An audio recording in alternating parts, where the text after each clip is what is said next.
বামপন্থী একটি সংগঠনের নেতৃত্বদানকারী ব্যক্তি মেঘমল্লার বসু তিনি কিন্তু তার জায়গা থেকে ওই বামপন্থী নেত্রীকে বলেছেন যে তিনি একজন মুজিববাদী বাম। ডাকসু নির্বাচন এটি শুধু শিক্ষার্থীদের সাথে জড়িত বিষয়টি এমন নয় তো, যারা ডাকসু নির্বাচন করে নির্বাচিত হয়ে গেছে পরবর্তীতে তারাই বাংলাদেশ জাতির নেতৃত্ব দিয়েছে। এইখানে আমাদের ঢাকা বিশ্ববিদ্যালয়ে যারা পড়তে আসে, একজন কৃষকের ছেলে, একজন মজুরের ছেলে, তারাও আসে। এখন তাদের মধ্য থেকে যখন নির্বাচিত হয়, তারাই যখন প্রতিনিধিত্ব করে, তখন কিন্তু তার মুখ দিয়ে কৃষকের কথা, মজুরের কথা, শ্রমিকের কথা সেটি অটোমেটিক বের হয়।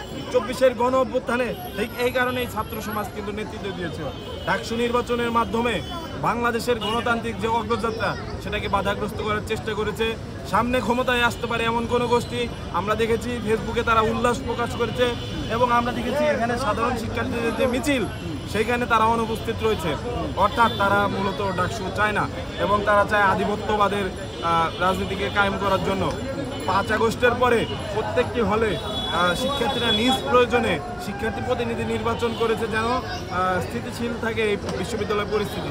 আমরা দেখতে পেলাম ডাকসু নির্বাচন বিভিন্ন বাহানায় পেছানো হচ্ছে।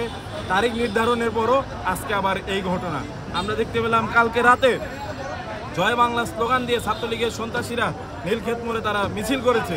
আমরা দেখতে পেয়েছি কালকে চট্টগ্রাম বিশ্ববিদ্যালয়ে আক্রমণ হয়েছে।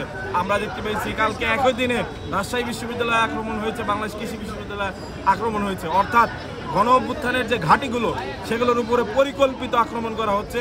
এখন ঢাকা বিশ্ববিদ্যালয়ের পরিস্থিতিকে উত্তপ্ত করার চেষ্টা করা হচ্ছে যেন ছাত্রদের, এই সাধারণ ছাত্রদের একটা মিছিলে সেখানে কোনোভাবে স্যাবোটেজ ঘটিয়ে সেটিকে অন্যদিকে চালিত করা যায় এবং ডাকসু নির্বাচন আর কখনোই না হয় সেই সংখ্যাও আমরা প্রকাশ করছি। আমি একটা রিট করেছিল প্রার্থীরা বাতিল, এই বিষয়টি আপনি জানেন?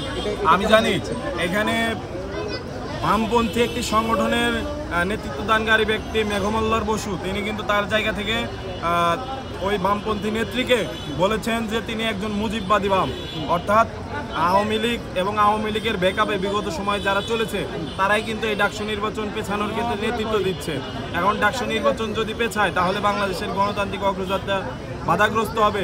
শিক্ষার্থীদের মতামতের প্রতিফলন কোথাও ঘটবে না। ফলশ্রুতিতে শেখ হাসিনা এবং শেখ হাসিনার লেজুর ভিত্তিতে ছাত্র সংগঠন তারা কিন্তু ক্যাম্পাসে আস্তে আস্তে স্পেস করে নেবে।